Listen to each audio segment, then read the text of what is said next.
Clip number 726۔ اس clip میں آپ انشاءاللہ قرآن پاک کی سورہ بنی اسرائیل کی آیت نمبر 94 سے لے کر 98 تک کی تلاوت، ترجمہ اور تفسیر قرآن صراط الجنان سماعت فرمائیں گے۔ بسم اللہ الرحمن الرحیم۔ ترجمہ: اللہ کے نام سے شروع جو نہایت مہربان رحمت والا ہے۔ وما منع الناس ان يؤمنوا اذ جاءهم الهدى الا ان قالوا ابعث الله بشرا رسولا قل لو كان في الأرض ملائكة يمشون مطمئنين لنزلنا عليهم من السماء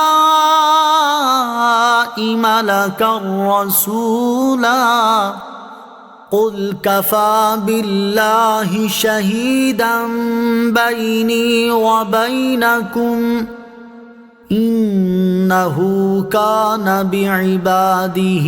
خبیرا بصیرا۔ ترجمہ: اور لوگوں کو ایمان لانے سے ان کے پاس ہدایت آ جانے کے بعد اسی بات نے منع کر رکھا ہے کہ وہ کہتے ہیں کیا اللہ نے ایک آدمی کو رسول بنا کر بھیجا؟ تم فرماؤ اگر زمین میں فرشتے ہوتے جو اطمینان سے چلتے پھرتے تو ہم ان پر آسمان سے کسی فرشتے کو ہی رسول بنا کر بھیجتے۔ تم فرماؤ میرے اور تمہارے درمیان اللہ کافی گواہ ہے، بے شک وہ اپنے بندوں کی خبر رکھنے والا اور دیکھنے والا ہے۔ این یؤمنو کہ ایمان لائیں۔ ارشاد فرمایا حالانکہ لوگوں کے پاس ہدایت آ چکی ہے مگر انہیں صرف اس بات نے ایمان لانے سے روک رکھا ہے کہ وہ یہ کہتے ہیں کہ کیا اللہ تعالیٰ نے آدمی کو رسول بنا کر بھیجا ہے؟ یعنی وہ لوگ رسولوں کو بشر ہی جانتے رہے اور ان کے منصب نبوت اور اللہ تعالیٰ کے عطا فرمائے ہوئے کمالات کے معترف نہ ہوئے۔ یہی ان کے کفر کی اصل وجہ تھی اور اسی لیے وہ کہا کرتے تھے کہ کوئی فرشتہ کیوں نہیں بھیجا گیا۔ اسی کا جواب اگلی آیت میں دیا گیا، لو کان فی الارض ملائکہ، اگر زمین میں فرشتے ہوتے۔ کفار کے جواب میں نبی کریم علیہ الصلوۃ والسلام کو اللہ عز و جل نے فرمایا کہ تم ان سے فرما دو کہ اگر انسانوں کے بجائے زمین میں صرف فرشتے رہائش پذیر ہوتے جو یہاں چلتے پھرتے تو ہم ان پر آسمان سے کسی فرشتے کو ہی رسول بنا کر بھیجتے، لیکن جب زمین میں انسان بستے ہیں تو رسول بھی انسان ہی بنایا جاتا ہے۔ فرشتوں کے لیے فرشتہ ہی رسول بھیجا جاتا کیونکہ وہ ان کی جنس سے ہوتا، لیکن جب زمین میں آدمی بستے ہیں تو ان کا ملائکہ میں سے رسول طلب کرنا نہایت ہی بیجا ہے۔ قل، تم فرماؤ، یعنی اے حبیب صلی اللہ تعالی علیہ وسلم آپ فرما دیں کہ میرے اور تمہارے درمیان اس بات پر اللہ تعالیٰ ہی گواہ کافی ہے کہ جس چیز کے ساتھ مجھے بھیجا گیا وہ میں نے تم تک پہنچا دی اور تم نے اسے جھٹلایا اور دشمنی کی۔ بے شک وہ اپنے بندوں یعنی رسولوں اور جن کی طرف انہیں بھیجا گیا ان کے ظاہری اور باطنی تمام احوال کی خبر رکھنے والا اور انہیں دیکھنے والا ہے، تو وہ انہیں اس کی جزا دے گا۔ وَمَن يَهْدِ اللَّهُ فَهُوَ الْمُهْتَدِ وَمَن يُضْلِلْ فَلَن تَجِدَ لَهُمْ أَوْلِيَاءَ مِن دُونِهِ وَنَحْشُرُهُمْ يَوْمَ الْقِيَامَةِ عَلَى وُجُوهِهِمْ عُمْيًا وَبُكْمًا وَصُمًّا مَأْوَاهُمْ جَهَنَّمُ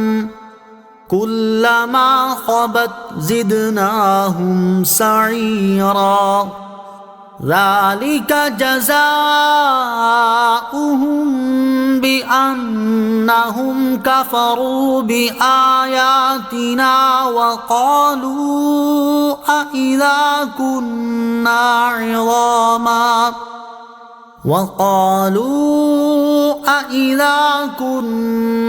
عِظَامًا وَرُفَاتًا أَإِنَّا لَمَبْعُوثُونَ خَلْقًا جَدِيدًا۔ ترجمہ: اور جسے اللہ ہدایت دے تو وہی ہدایت پانے والا ہوتا ہے، اور جنہیں وہ گمراہ کر دے تو تم ہرگز ان کے لیے اس کے سوا کسی کو مددگار نہ پاؤ گے، اور ہم انہیں قیامت کے دن ان کے منہ کے بل اٹھائیں گے اس حال میں کہ وہ اندھے اور گونگے اور بہرے ہوں گے، ان کا ٹھکانہ جہنم ہے، تو ہم ان کے لیے اور بھڑکا دیں گے، یہ ان کی سزا ہے اس سبب سے کہ انہوں نے ہماری آیتوں کا انکار کیا اور کہنے لگے کیا جب ہم ہڈیاں اور ریزہ ریزہ ہو جائیں گے تو کیا ہمیں نئے سرے سے پیدا کر کے اٹھایا جائے گا؟ وَمَن يَهْدِ اللَّهُ فَهُوَ الْمُهْتَدِ، اور جسے اللہ ہدایت دے تو وہی ہدایت پانے والا ہوتا ہے۔ اس آیت میں اللہ تعالیٰ نے اپنے حبیب علیہ الصلوۃ والسلام کو تسلی دیتے ہوئے ارشاد فرمایا، اے پیارے حبیب صلی اللہ تعالیٰ علیہ وسلم، جسے اللہ ہدایت دے تو وہی ہدایت پانے والا ہوتا ہے، اور جنہیں وہ گمراہ کر دے تو تم ہرگز ان کے لیے اس کے سوا کسی کو مددگار نہ پاؤ گے، اور ہم انہیں قیامت کے دن ان کے منہ کے بل اس حال میں اٹھائیں گے کہ وہ جس طرح دنیا میں حق دیکھنے کی بصیرت نہ رکھتے تھے، حق بات بول نہیں سکتے تھے اور حق بات سننے سے بہرے تھے، اسی طرح آخرت میں بھی اس چیز کو دیکھنے سے اندھے ہوں گے جو ان کی نگاہوں کو ٹھنڈا کرے، وہ بات بولنے سے گونگے ہوں گے جو ان کی طرف سے قبول کی جائے، اور اس بات کو سننے سے بہرے ہوں گے جو ان کے کانوں کو لذت دے۔ ان کا ٹھکانہ جہنم ہے، جب کبھی اس کی آگ بجھنے لگے گی تو ہم اسے اور بھڑکا دیں گے۔ ذالک جزاؤہم، یہ ان کی سزا ہے۔ اس سے پہلی آیت میں جو وعید بیان ہوئی اس سے متعلق ارشاد فرمایا کہ یہ عذاب ان کی سزا ہے، اور اس کا سبب یہ ہے کہ انہوں نے ہماری آیتوں کا انکار کیا اور مرنے کے بعد دوبارہ زندہ کیے جانے کا انکار کرتے ہوئے کہنے لگے، کیا جب ہم ہڈیاں اور ریزہ ریزہ ہو جائیں گے تو کیا ہمیں نئے سرے سے پیدا کر کے اٹھایا جائے گا؟